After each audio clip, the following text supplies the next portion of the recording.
Hello guys, स्वागत है आपका सिटीजन जी चैनल पर। और आज आप देखने वाले हो 2012 में आई underrated disaster horror movie aftershock का ब्रेकडाउन, जिसके डायरेक्टर हैं निकोलस लोपेस और राइटर हैं गियर्मो अमोडो के साथ इलाई रॉथ। हॉस्टल और कैबिन फीवर बनाने वाले इलाई रॉथ इसमें लीड रोल में भी दिखाई देंगे अपनी एक्स वाइफ लोरेंजा इजो के साथ। ये पूरी वही टीम है जिसने इसके बाद द ग्रीन इन्फर्नो और नॉक नॉक बनाई थी। इसका मतलब कि ये मूवी भी कुछ अलग ही तरह की है। तो चलिए अब ज्यादा देर ना करते हुए जल्दी से ब्रेकडाउन स्टार्ट करते हैं।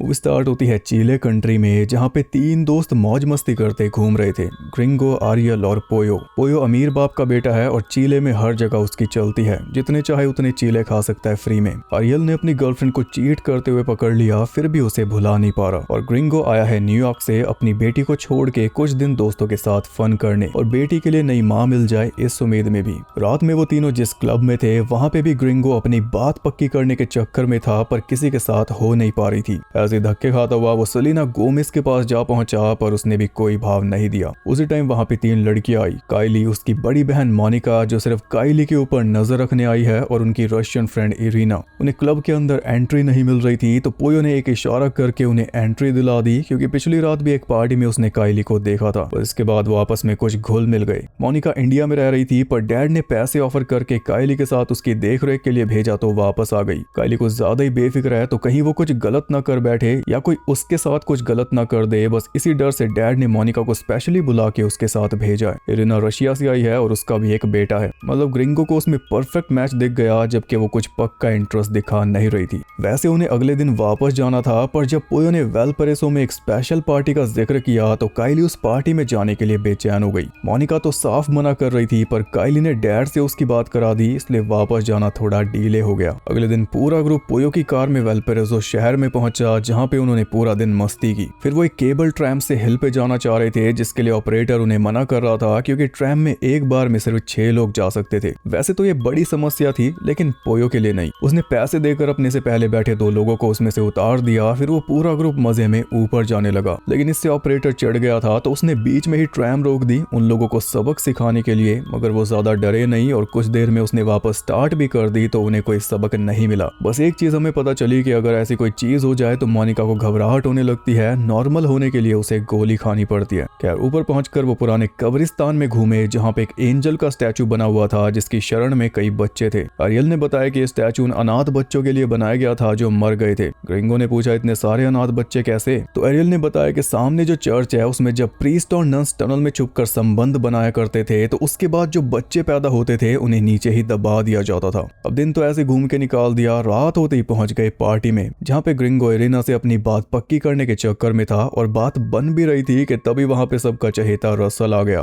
जिसने डांस करके पूरी पार्टी लूट ली। ऊपर से साथ में इरिना को भी नचा दिया। तो ग्रिंगो बस देखता रह गया और इरिना को ले गया रसल। इसके बाद मोनिका और काइली के बीच लड़ाई छिड़ गई, जिस बीच पूरा क्लब बहुत जोर जोर से हिलने लगा, क्योंकि भयंकर भूकंप आ चुका था। 2010 में जो चिले में 8.8 मेगाथ्रस्ट का अर्थक्वेक आया था, वो जिसमें 3,70,000 घर डैमेज हुए थे और पूरे देश की पावर चली गई थी। 525 कंफर्म मौतें हुई थी और 25 लोग मिसिंग। सेकंड्स के अंदर क्लब की दीवारों में बड़ी बड़ी दरारें आ गई और सब कुछ ढहने लगा। वहाँ पे भगदड़ मच चुकी थी और लोग भागने के चक्कर में भी मारे जा रहे थे, क्योंकि पता ही नहीं था कि कब कहाँ पे ऊपर से क्या गिर जाए। रसल भाग रहा था इरिना को लेकर, वो भी बेचारा मसल गया। वैसे तो वो बचा हुआ था, पर भीड़ उसी के ऊपर से होके भागने लगी, जिस वजह से वो ज्यादा देर जिंदा नहीं बच पाया। ग्रिंगो, पोयो, मोनिका, काइली और एरियल ने भागने के बजाय कोई ना कोई कवर ले लिया था, जिस वजह से वो सब बच गए। और इरिना भीड़ में गिर गई थी, लेकिन उसे ग्रिंगो ने बचा लिया। जब भूकंप रुका, तब एरियल ने देखा कि बारटेंडर भी बोझ के नीचे दब चुकी थी और एक एक पल उसके लिए भारी हो रहा था। एरियल ने उसे बचाने की कोशिश की, जिस चक्कर में उसका खुद का हाथ कट के अलग हो गया। अब वो बारटेंडर से मदद मांग रहा था, लेकिन वो उसे इग्नोर करके वहां से भाग गई।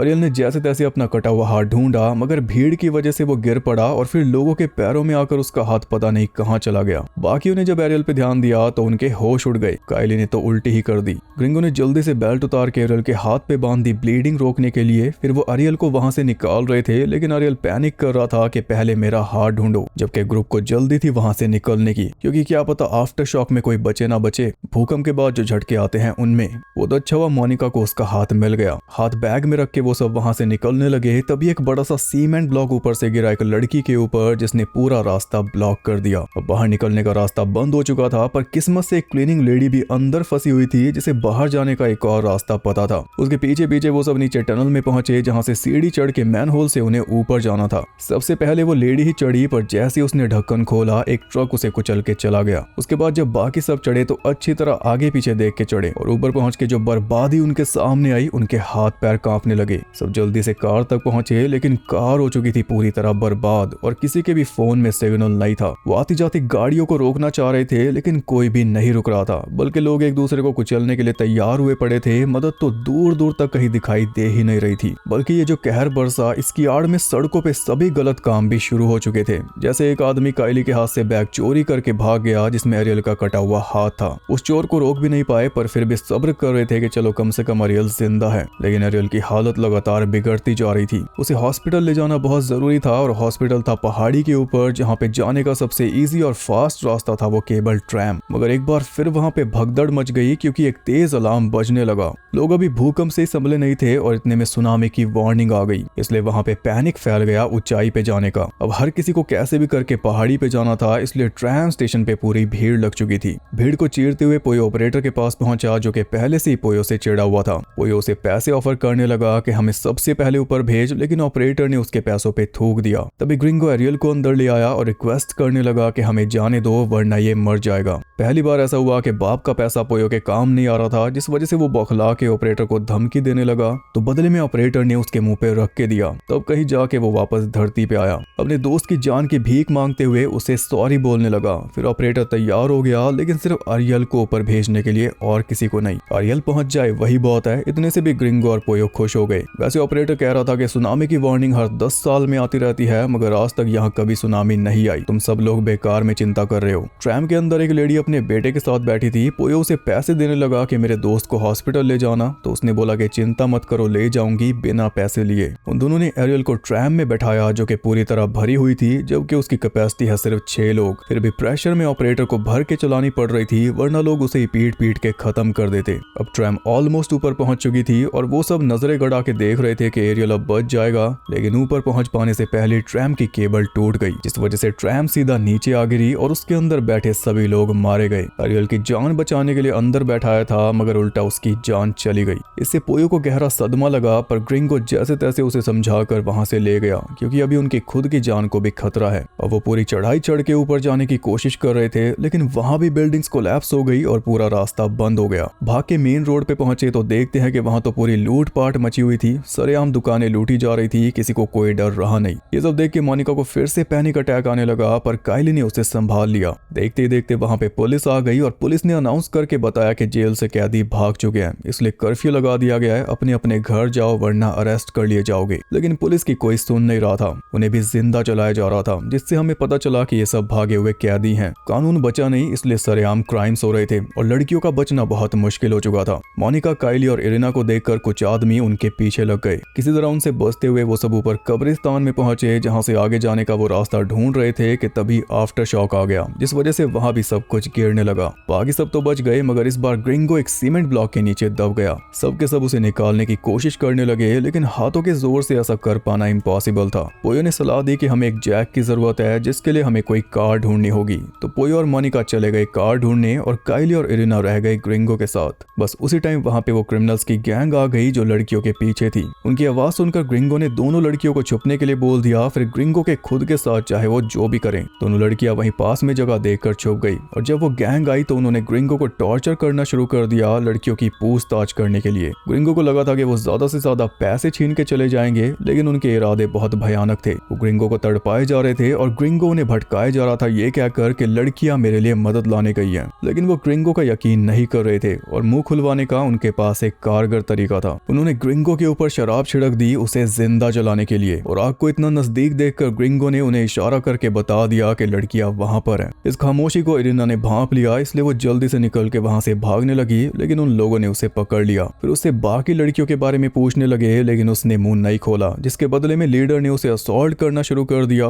ग्रिंगो के सामने ही वो इरिना का रेप करने लगा। ग्रिंगो ने उसे पत्थर मारा तो बदले में उसने ग्रिंगो को जिंदा जला दिया। ग्रिंगो और इरिना की चीख सुनकर कायली भी वहां से भाग निकली तो सब के सब उसके पीछे भागे। सिर्फ लीडर अपने छोटे भाई मरीटो को इरिना के पास छोड़ के गया, ये कहकर कि ये तेरा बर्थडे गिफ्ट है। उधर मोनिका और पोयो ने कई दरवाजे खटखटाए, लेकिन कोई जवाब नहीं मिला। कई कार्स को भी चेक किया, मगर जैक नहीं मिला। तभी सामने से एक फायर ट्रक आता दिखा तो उसे ही रोकने लगे, लेकिन वो रोक नहीं रहा था। उनके सामने ही आगे जाके क्रैश हो गया, क्योंकि पीछे कैदियों से लूटने की कोशिश कर रहे थे। इस वजह से जो ड्राइवर था, लकड़ी का एक मोटा लॉग उसकी छाती में घुस चुका था, तो दूसरा फायर फाइटर पोयो को कुल्हाड़ी पकड़ा कर कह रहा था कि इस लॉग को काट के मुझे बचा ले। फायर ट्रक में आग लग चुकी थी। ड्राइवर तो किसी भी हाल में बचने वाला नहीं था, पर पोयो के पास चॉइस थी दूसरे को बचाने की, इसलिए वो कुल्हाड़ी घुमाने लगा। पर तभी ड्राइवर ने उसका हाथ रोक लिया, क्योंकि उसे दर्द बहुत होगा, लेकिन उसके अंदर सिर्फ इतनी ही जान थी। पोयो को रोकते ही उसने दम तोड़ दिया। बस फिर पोयो भी नहीं रुका, उसने लॉक काट के दूसरे फायर फाइटर को फ्री कर लिया और फिर वो तीनों चल दिए वापस। फायर फाइटर जो कैदियों के बारे में बता रहा था, वो सुनकर मोनिका को कायली की चिंता हो रही थी, पर कायली तो उन्हें रास्ते में ही मिल गई और जो कुछ उसने बताया वो सुन के मोनिका और पोयो दोनों ही सहम गए। चारों वापस उसी जगह पे पहुंचे जहाँ पे ग्रिंगो तो जल के खत्म हो चुका था और मरीटो इरिना के साथ जबरदस्ती कर रहा था। ये देखकर मोनिका और फायर फाइटर चुपचाप वहां से वापस जाने लगे, लेकिन पोयो बड़ा आगे, उसने कुल्हाड़ी मार मार के मरीटो को निपटा दिया। फिर जल्दी से इरिना को साथ लेकर वहां से भागने लगा कि तभी पीछे से लीडर आ गया, जिसने इरिना को गोली मार दी। पोयो एक बार फिर शॉक में जा चुका था, वो तो फायर फाइटर उसे लेके वहां से निकल गया, लेकिन अब लीडर की पूरी गैंग उनके पीछे थी। भागते हुए उन्हें गेटेड सोसाइटी मिली, जिसके गेट को वहां पे रहने वाले लोगों ने लॉक किया हुआ था। फायर फाइटर उनसे रिक्वेस्ट करने लगा कि हमें अंदर ले लो, लेकिन वहां पे एक माँ खड़ी थी हाथ में गन लेकर। उसने साफ मना कर दिया। उसका कहना था कि कोई भी कैदी हो सकता है, हम किसी पे भरोसा नहीं कर सकते, उसे बस अपने बच्चों को बचाना था। निराश होकर वो सब वहां से जाने लगे, तभी एक बूढ़े आदमी ने उन्हें रोक लिया। वो बोला कि ये सब मेरे घर में रुक जाएंगे। वो माँ उसे रोकती रह गई, पर उसने फिर भी गेट खोल दिया। माँ चेतावनी दे रही थी कि अगर कोई भी अंदर आया तो गोली मार दूंगी। पोयो फिर भी अंदर घुस गया तो माँ ने गोली सीधा उसके आर पार कर दी। गोली लगते ही वो तीनों पोयो को खींच कर वहां से आगे ले गए, लेकिन अब पोयो का बोझ उठाना उनके लिए भारी हो रहा था। वो बहुत ज्यादा स्लो हो चुके थे, जो कि अफोर्ड नहीं किया जा सकता, इसलिए पोयो को एक गली में छुपा कर वो तीनों आगे बढ़ गए मदद लाने के लिए। पोयो की भी जान जा रही थी। मरते मरते उसने देखा कि फोन में सिग्नल आ चुका था, तो सीधा उसने अपने डैड के पास फोन मिला दिया और बोला कि मुझे लेने आ जाओ। तभी फोन कट गया। डैड ने दोबारा फोन किया तो फोन की बेल सुन ली गैंग ने। बिना टाइम वेस्ट किए पोयो को गोली मार के वो बढ़ गए बाकी तीनों की तरफ। वो तीनों चर्च तक पहुंच चुके थे और बड़ी रिक्वेस्ट करने पर सही टाइम पे प्रीस्ट ने उन्हें अंदर ले लिया। तभी एक और झटका आया, जिसमें चर्च भी कोलैप्स करने लगा और उसके चलते वो गैंग भी अंदर आ गई। प्रीस्ट उन तीनों को सीक्रेट पैसेज से टनल में लेकर जा रहा था। चारों उस पैसेज के अंदर चले गए, बस तभी चर्च भी ढह गया और वो पूरी गैंग मलबे में दब के मारी गई। टनल में जाने के लिए एक पुरानी सीढ़ी यूज करनी थी। फायर फाइटर सबसे पहले नीचे पहुंचा और उसने बताया कि सब कुछ ठीक है। उसके बाद काइली चली और फिर प्रीस्ट। बस तभी वो सीढ़ी टूट गई, जिस वजह से वो दोनों ऊपर से नीचे गिर पड़े। प्रीस्ट का सर लगा, इसलिए वो तो गिरते ही मारा गया और काइली की थाई में टूटी हुई सीढ़ी का पीस घुस गया। फायर फाइटर ने एक ही झटके में वो पीस खींच के बाहर निकाल दिया। फिर काइली की थाई पे बांधने के लिए अपनी जैकेट उतारी और तब उसके टैटूज देख के पता चला कि वो कोई फायर फाइटर नहीं बल्कि जेल से भागा हुआ कैदी है, जो अब तक शरीफ बनने का नाटक कर रहा था सही सलामत शहर से निकलने के लिए। जब तक मोनिका रस्सी के सहारे नीचे पहुंची, तब तक वो काइली को खत्म कर चुका था। उसने मोनिका के ऊपर भी अटैक किया, लेकिन तभी एक और झटका आ गया, जिसके चलते उसकी वाली कुल्हाड़ी मोनिका के हाथ लग गई और फिर मोनिका ने वो कुल्हाड़ी वापस कर दी अपने हिसाब से। उसका खेल खत्म करने के बाद मोनिका आगे बढ़ी तो उसे ढेर सारे बच्चों के शव मिले। जैसा कि अरियल ने बताया था, प्रीस्ट और नन्स के संबंध बनाने से जो बच्चे पैदा होते उन्हें टनल में दबा दिया जाता। आज ये बात कंफर्म हुई। एक और आफ्टर शॉक आया तो इस बार मोनिका भी उसकी चपेट में आ गई। फिर होश आने पर वो जैसे तैसे मलबे से बाहर निकली और रोशनी देखकर एक रास्ते से बाहर निकल के पहुंच गई बीच पे, जहाँ पे वो चैन की सांस ले ही रही थी कि तभी सामने से सुनामी आ गई। मोनिका फिर से भागी गुफा की तरफ और इसी के साथ ये मूवी हो गई खत्म। तो मूवी एकदम वैसी अतरंगी है जैसी हमें उम्मीद थी। डिजास्टर मूवी जिसमें ईलाई रॉथ के हिसाब वाला गोर होगा और बहुत ही अनप्रेडिक्टेबल किल्स होंगी। सिर्फ 2 मिलियन के बजट में ये मूवी बनी थी और कमाई इसने कुछ भी नहीं की। लो बजट के हिसाब से जो भी जितना भी मूवी में दिखाया गया है बहुत सही है। वैसे इसमें से भी कई सीन्स काटे गए हैं, तब कहीं जाके इसे R रेटिंग मिली थी और ज्यादातर इसमें प्रैक्टिकल इफेक्ट्स का यूज हुआ है। सेलेना गोमेज को पता नहीं कैसे अंदर कर लिया इन्होंने, पर उसी वजह से ये सेलेना गोमेज की पहली हॉरर मूवी है और दूसरी R रेटेड मूवी। ईलाई रॉथ की जो एक्स वाइफ है लोरेंजा इजो, उन्हें वैसे बारटेंडर का रोल मिलने वाला था, फिर भी वो बड़ा रोल ले गई, पता नहीं कैसे। इस मूवी को शूट करने में 37 दिन लगे थे। आपको ये कैसी लगी कमेंट करके बता देना। और सबसे बुरा मूवी में किसके साथ हुआ वो भी, क्योंकि मूवी डिजास्टर के बहाने यही दिखाती है कि जब सोसाइटी कोलैप्स हो जाती है, भले ही कुछ टाइम के लिए तो कुछ ही घंटों के लिए इंसान एकदम बदल जाता है। वीडियो पसंद आई तो लाइक करना और ऐसी और इंटरेस्टिंग और अंडररेटेड मूवीज देखते रहने के लिए चैनल को सब्सक्राइब कर लो। मैं आपसे जल्दी मिलूंगा अगली वीडियो के साथ, तब तक के लिए सबको बाय।